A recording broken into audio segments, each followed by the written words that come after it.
দেখুন বন্ধুরা, আমি এখন আসলাম গোর্খাবস্তির কুলকিস একটা স্পোর্টসের শোরুমে। খুব সুন্দর সুন্দর জামা কাপড় এবং উম, গেঞ্জি, প্যান্ট এবং ওটাকে কী বলে, শু, খুব রিল্যাক্সেবল এবং ব্র্যান্ডেড কাপড়। হ্যাঁ, এই কাপড়গুলো খুবই ভালো। দেখুন,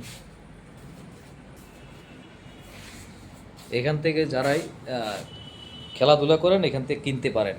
খুব ভালো ভালো কাপড় চোপড় আছে দেখুন।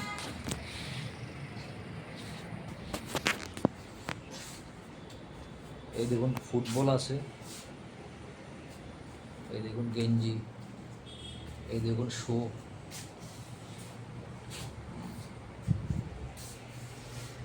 এবং শহরের থেকে বেশি দূরে নয়, গোর্খাবস্তিতে আছে এটা।